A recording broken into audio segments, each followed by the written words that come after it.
This is the Dull Man's Podcast, the podcast for dull men and women who get excited about dull things.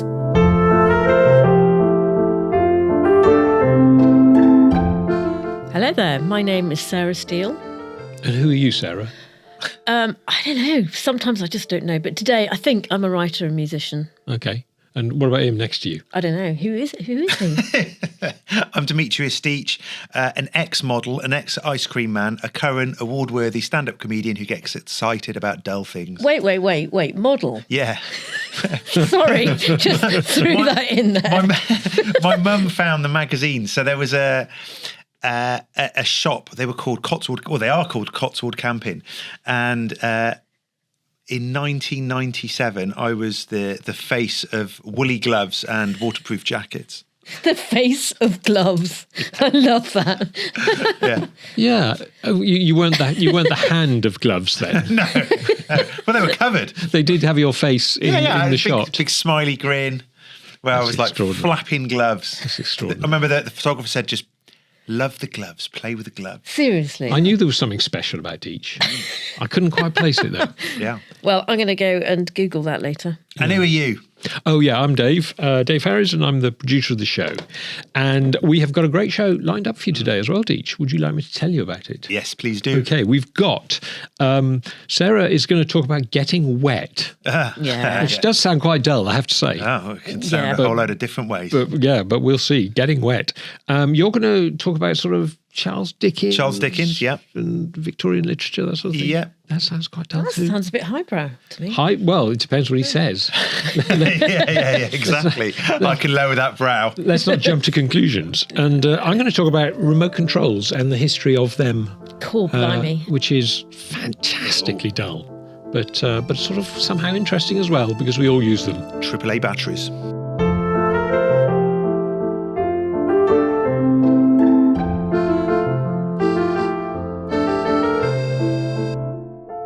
Okay, we've got a little bit of feedback as well. Johanna, who is a German expat, but she lives in the Cotswolds. Okay. She was rather disappointed that our podcast about paper clips omitted to mention several very important usages. That was a while ago, but okay, she's been building this up, hasn't she? Yeah. A lot of anger. That was episode. There's a file on this. That was episode 5. Yeah. And she says, firstly, its use in jewellery, either as earrings or a necklace when aiming for a more punky look. We didn't mention that. I thought the safety pin was the punk stationary earring of choice. Well, maybe you should have a chat with Johanna about that. She also said that specific individuals like shaping them into hearts or treble clefs, which is interesting. I don't know any of these people. No, and it must be quite difficult to shape a paperclip into a treble clef. Because it's already got its shape, hasn't it? Yeah.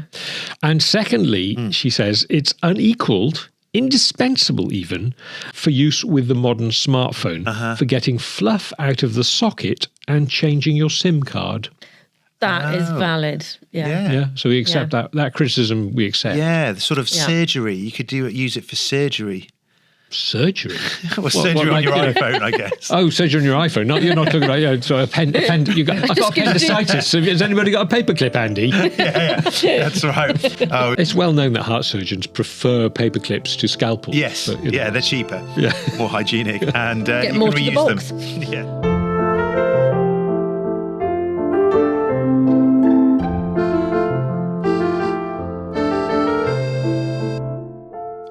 So, Deach, today you have said that you want to talk about Charles Dickens, which, that seems a little out of the blue, a bit left field, if I might say so. I was going to say a bit left wing. It's the reason being I read with my daughter. My daughter's 6.5, and she's brought And she's already better than you.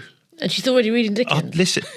Listen, this is, in all seriousness, the standard of school teaching. Schools get they get sometimes bad press or whatever, I don't know, but the standard of teaching and my only experience is infant school, is phenomenally higher than when I was at school. And it's just so up there. So she's brought home a book which is about the life of Charles Dickens. And I wasn't learning about the life of Charles Dickens at 6.5 years old. Presumably this is a You were book sitting in the corner, weren't you? With a D on my head, yeah. Should for Dimitri, I think. yeah. Presumably this is a book that it was written Aimed at for children. Yeah. It's not some academic tome, sort of written by Professor so and so. Sort of 3 volumes on the life and work of Charles Dickens. Yeah, that's right. Look, Daddy, look what I've got home from school. I had to get a wheelbarrow to bring it home. Not so long ago, she brought home a book about the International Space Centre. She brought another one about blood, blood cells, white blood cells, and all of that. So the standard of teaching, the demands they put on children are quite high. But I was reading this about the life of Charles Dickens, and I found it really interesting. There was a lot of stuff I learned, and I'm a bit of a history geek. I'm quite interested in the Victorian era as well, an era I think we sometimes romanticise sometimes, but I think it would have been... I wouldn't have wanted to live in it. No, it would have been incredibly hard. Also, I've got to mention it's sort of in homage to Sarah. You're an author. He was an author. Is he? Where do you put him? I think he is one of the greats because his books they're just incredible. And timeless? Timeless. He was a bit of a social reformer. Mm-hmm. So he used his books to talk about the conditions of children working, for instance. I mean, I think he worked at a dock or a printer's. He was in Doctor Who as well. Charles Dickens. He was in Doctor Who. Oh, yeah. Well, I don't know if it was actually him. I think it was an actor. It probably wasn't him. But no, he was extraordinary, and his stories are incredible. His way of describing characters is second to none. I use David Copperfield as a kind of blueprint for how to write characters. How he describes them physically and their emotions. Yeah. I mean, just with names. Yeah. Uriah Heep, what a great name. Yeah. And there's the aunt, I can't remember David Copperfield's aunt's name, but she's this very kind of uptight, straight-laced woman, and he describes her handbag the first time she appears, and it's this metal clasp bag that has kind of jaws that close it and chainmail, and it's the way he describes that bag just tells you everything you need to know about the woman. It is genius. And you've probably got to think as well, he's almost doing that from a blank canvas, and by that I mean he wouldn't have read a lot as a child, would he? They wouldn't have had access to books. He wouldn't have. Yeah, he was working. He was at the age of 12. He was working in a factory, putting labels on bottles of shoe polish at 12, and he was considered to be lucky because children working as young as 5 years old in that time. Yeah. So he was from not a rich background. His family went. I hope you pointed that out to your daughter when you were reading it. How lucky she was. Well, I do, but it's like she's too young to even appreciate that because it almost seems like fiction to a child when you're reading that. But Charles Dickens almost seems like fiction. Well, the story of Victoria, when you're saying that, it doesn't, the life that people had a long time ago, it just seems, in fact, that's one of the interesting things that children ask about things, was everything in black and white back then? When was colour invented? My first contact, I think, with Charles Dickens was watching the movie of Oliver. Which one? The musical? Yeah. Oh, okay. Yeah, the chap who's now an osteopath in Cheltenham. Mark Lester. Yeah. Is that right? Yeah.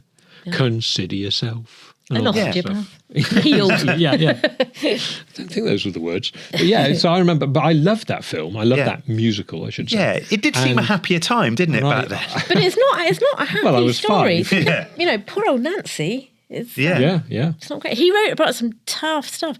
I mean, Little Dorrit is based on his own experience of his family being sent to debtor's prison. Yeah. Really? Yeah. Yeah. And that was, so he was 12 then. So his family were getting into debt. So he had to leave school and start working he was 12 years old.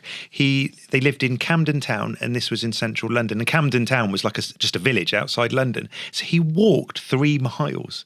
Imagine that, sending a 12-year-old child. And this was down muddy country lanes, which would have had no lighting, and doing these big long shifts, then coming back 3 miles after. Dodgy characters. Well, of course they were Dickensian, in fact. Exactly. Yeah, that's right. Can I just say that we were talking in our previous episode about Christmas and how it comes earlier and earlier and all that sort of thing, and how we didn't like that. Well, I heard a rumour that A Christmas Carol, he actually wrote that in August. He didn't. Yeah. It's over between us. Yeah. Well, not you and me. You and me and Dickens. Yeah.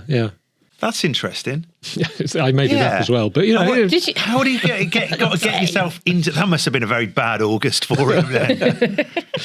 But I mean, that was the Christmas Carol. Obviously, is a very famous Yeah. book, and again, it's been made into various movies and things. Yeah, and a but Muppet it's movie. but it's a great story.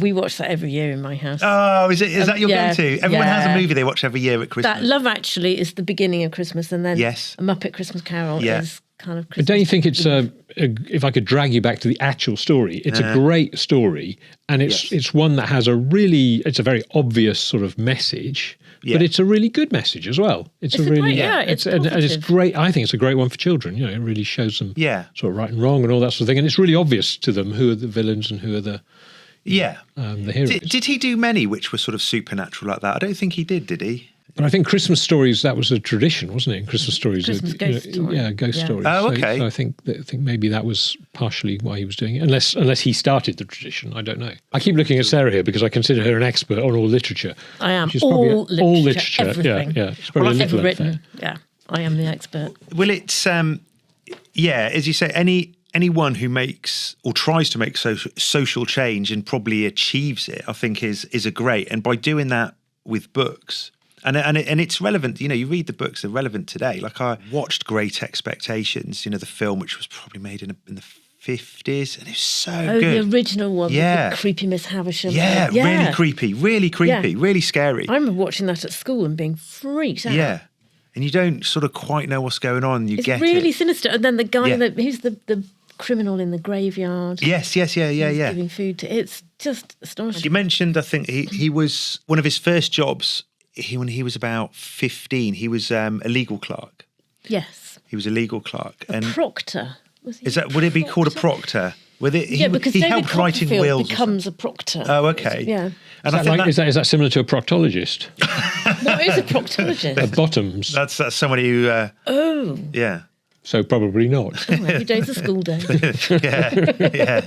When I was in school, we performed, I think, I know, we performed a musical called Smike, which was based on Nicholas Nickleby. Oh, what were you?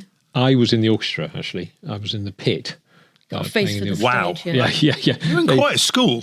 Yeah, well, it had a good drama teacher and a good music teacher, so I suppose they got together and did these things. And Smike, was based on Nicholas Nickleby and had some good tunes. Charles Dickens was in a really big train crash. Was he? Yeah, and this is what I was when I was reading this with my daughter was reading it to me, and it was a train crash. I hadn't heard of it specifically, but it's sort of one which is sort of quite famous. I'll read it. It was called the Staplehurst rail crash in Kent, where 7 carriages plunged off a cast iron bridge that was under repair, and 10 passengers were killed. Wow. And he was, by which time Charles Dickens was sort of a fairly famous and certainly rich writer. So he was in the first class carriage, which was at the back, which was sort of precariously. Those were the days for writers. Exactly. Well, you get your book deal. In fact, his first payment was £100, which would have been an incredible amount of money back then. Wow. Incredible amount of money. But he helped the other passengers get off because it was very serious.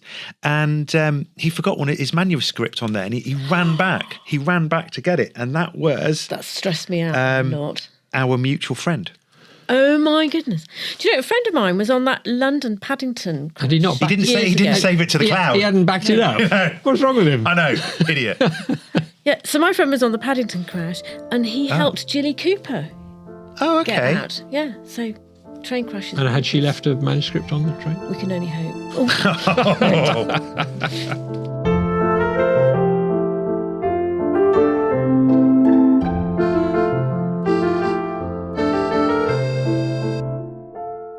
I think it's been raining almost solidly for the last year. We've had horrendous weather, and it's almost getting me down. But I think, Sarah, you're at the end of your tether now, aren't you? it was all a bit much. So Dave said yesterday on our little group WhatsApp, get dressed properly because I'm going to have a camera. So I thought, right, I'm not going to turn up in my pajamas like I usually do. I'm going to put some clean clothes on, and then I remembered I got Clean a dog. clothes. So I put my clean clothes on and my anorak, and the dog said, yeah, but we've got to walk. Oh, yeah. So took the dog out, and within a minute, just soaking wet, just horrible. Dog soaking wet, but loving it. You get properly drenched, don't you? Properly drenched. So got home and... Have you heard of a coat? I'd got an anorak, but there was so penetrates, much. Doesn't it? It penetrated the anorak, which is why I had to arrive here in a kind of pack-a-mac, because the anoraks... You were delivered by FedEx. I had to sign for you. I wish I had been. So I got home and there was water dripping off the end of my hem of my dress. You may or may not know what it's like trying to take off wet tights. Not my own. Oh, okay. It's just really unpleasant. And then my dog has this thing about when he gets wet, it's like he's taken drugs. He gets so excited. Oh, he's giddy. He goes giddy with being wet. Oh, so Dave's like that when he has a donut, isn't he? I know. I am. Yeah. He starts barking. I bark and wag my tail and run around in circles. Yeah. And so dog got really excited that he just jumps on furniture when he's wet and excited. So he got onto my bed and he rolled all over it. And it was a clean duvet cover. And of course I now can't wash it because it's still raining. And my washing basket is full of... It's like I went swimming in the lake with my son last week and the wet, stinking towels are still in the washing machine from last week because I haven't been able to do the washing and get it out on the line. And I still feel like I'm steaming a bit. Well, you're steaming angry. Steaming angry, but it just, it was so wet. It got into my underwear. Oh, just... Oh, hello. Hello. Just horrible. You would rather that, you feel that wet days should be somehow stopped, banned. If they could just confine the rain to non-dog walking. So perhaps we've got a new government. Perhaps they could legislate. They probably could. They could get sponsored by a raincoat company. Here's an idea: why don't we all move down to Morocco? Why Morocco? Yeah. Why, Dave? Yeah. Well, because it houses a large desert, doesn't it? Well, it does. Yeah. It does. I've been to Marrakesh. It was hard work. Yeah. My daughter got arrested in Marrakesh for dropping her passport. It was all a bit grim and it all went a bit kind of Midnight Express. I don't want to go to Morocco. But on the other hand, the weather's so good. Yeah, and you don't get wet when you're in your prison cell. And it has to be said that the weather's also good in Spain and Well, I was going to say, you've missed out the whole of Southern Europe. I went to the extreme, didn't I? You did really. Yeah, straight to Africa. You could have gone Eritrea. Yeah. But all right. The point I'm making is, though, sunnier climes do exist. They do, but I live here and I love where I live. I just a bit bored of being wet. But also water beads, doesn't it? So if you get a wet cuff... Yeah, you're fully dry. You've got your anorak on, your brolly's up. Then you get a wet cuff or like a wet sock, and then it just travels. Cuff. I know. Oh, it's just. And you just it makes you cold. It makes my feet are still. I've got the boots on. I was walking in this morning. They're still wet. My socks are still wet, but I didn't have time to sort that out as well because water beading. Though, yes, that's a different thing, isn't it? Beading is where you if you've got. Like if you polish a car and it rains. I have used the wrong word. It wicks. Yeah, it wicks. Water wicks. It comes. That's where it comes out through. That moisture wicks through. Well, I thought that it's the pooling. Well, the thing is when water travels through a material, so it moves. But it gets pulled through, not because of gravity, just because it... Yeah, you're right. There's a word for that. I thought it was wicking. I think it's wicking, but isn't that meant to take it out rather than put it in? Because that would be that's one of the consequences of outdoor it. Clothing. Yeah. Mountaineering clothing that will actually... Yeah, they do talk about... it wicks. Yeah. When I used to work in an outdoor camping shop... Was that when did you model? No, it was a different place. I used to work for a rival one, as it happens. Did they know about your modelling past? They might have fired you if they found out. Might have done. I can't remember. It was about the same time, actually. Well, maybe they pinched Deech. They sort of headhunted him. You were headhunted. I was. For your glove modelling. That's that bloke who models for our rivals. I was glove hunted. Did you get to do modelling for them as well? I didn't do any modelling for blacks, who I used to work for. No, I didn't. They missed a trick. They did miss a trick. Yeah, we've got They just had me running the shop in Cheltenham. We got a black's tent. Okay. We've had it for years and years and years. And it still more or less works. Did he sell it to you? We've had it for 20 years. Where did you buy it from? What town? We bought it in Aviemore. Okay. So I don't think you were working there then. No. I just worked at the one in Cheltenham.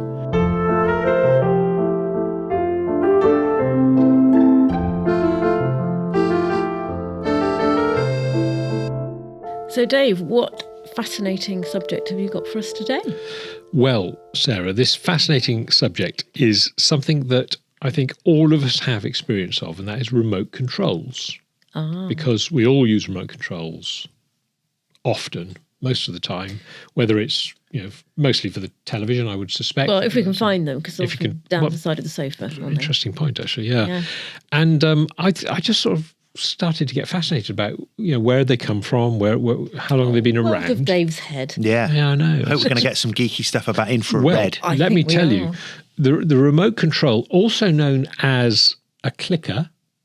We Apparently call it people- a flipper in our Clicker. house.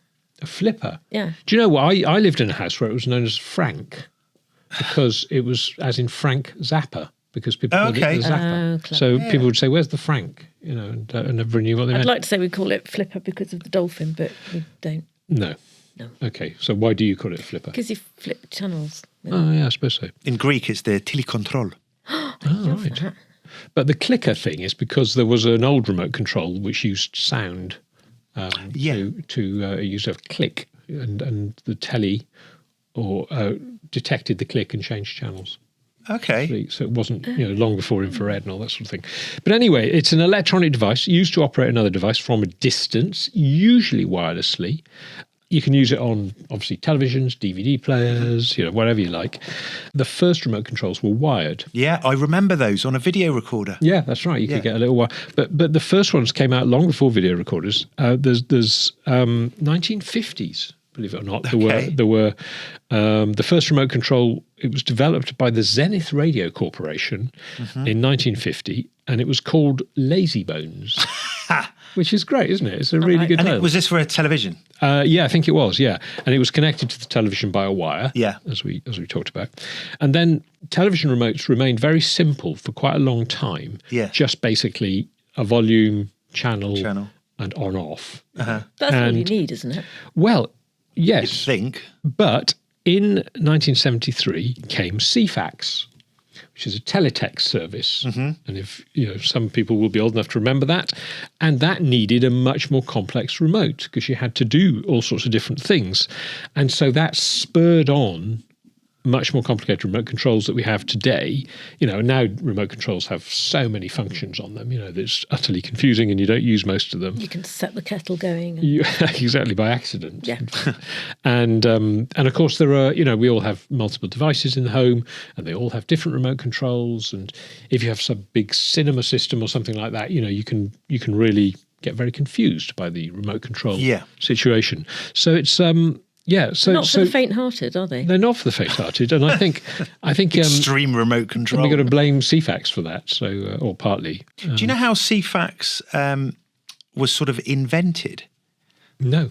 So they discovered that at the top of a television screen there were spare lines. Now this is kind of, it sounds weird, but television used to be, I don't know how it is now actually, a series of lines on a screen which would form a picture.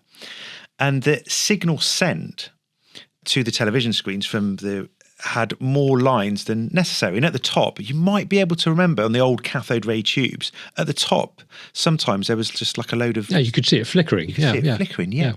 But that was actually information. That wasn't like a fault of the TV set.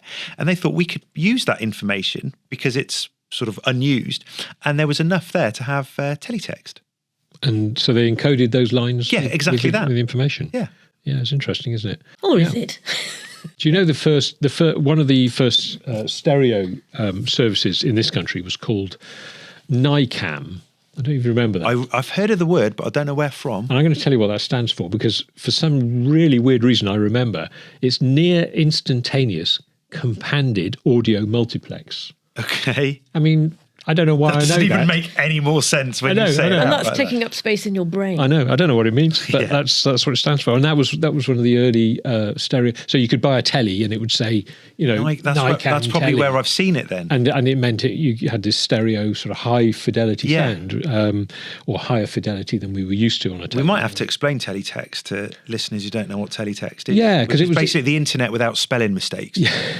And it was very primitive looking, wasn't it? It was Yeah. sort of, it was. But it served a purpose. purpose. It had a function. It was worked. brilliant. Yeah, I remember looking up things on it. You could look up the weather on it, Yes. things like that. And the latest news. Then it got to the stage where you could buy holidays off it, couldn't I it? was just going to say, I remember a friend buying a holiday Yeah. off it. Yeah, I think it was quite famous for that actually. And Yeah. and then as you say, the internet came along and digital tellies and all that sort of thing, and it just became obsolete. And it's 2012. 2012. I was going to ask you if you knew when. And do you know one of the most common remotes now is not a television remote. Okay. It's the keys for a car. Right. Because nearly all cars, modern cars, are produced with remote controls. Yeah. But the problem with that is that if you leave that in the car, after a certain amount of time, the car locks itself. And you can't can't get get in in your car. Yeah. Depends on your car.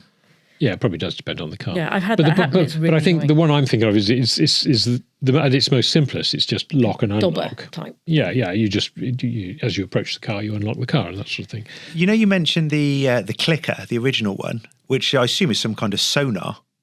No, it's not sonar. It's because I think sonar implies it's beyond our hearing, but you can hear the click. Oh, okay. It's a Not very for communicating with dolphins. no, not for communication. But you could imitate the click of a clicker by clapping your hands. Oh, okay. Because we've got one at home which does lights, outdoor lights. So we've got a remote control which you squeeze, it presses, and it does make like a click sound, but it has no battery. Yeah, it doesn't need one if it's just got a Yeah. mechanical so device. it probably for works making- in a very similar way. But to you that. should try clapping your hands instead and see if that works as well. Oh, that could be fun. I'm going around to Deitch's and going to clap my hands in 5 minutes. Yeah, Put all his lights out. Yeah. I don't think, my hunch is it wouldn't work that, but yeah. Can And I tell you, sorry, can I just tell you one more use for a remote control please you do, probably yeah. haven't thought about? Is dog chew. A remote dog chew.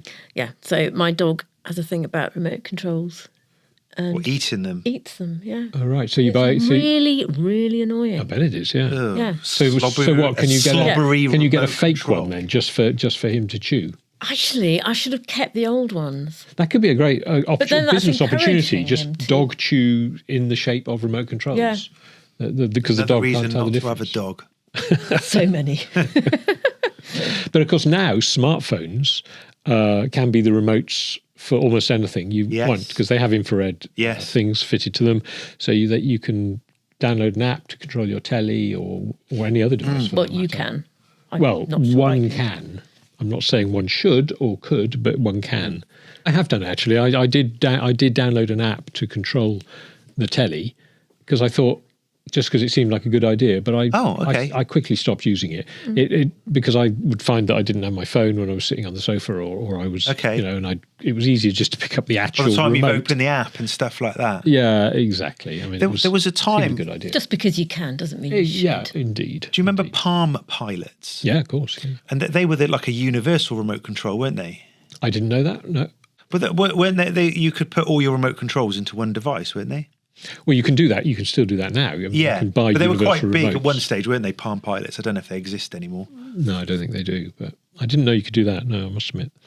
But anyway, so there you are. Remote controls, they've been around since the 50s and they have multiplied and become much, much more complicated and confusing and, more another sort of vicissitude to confuse us.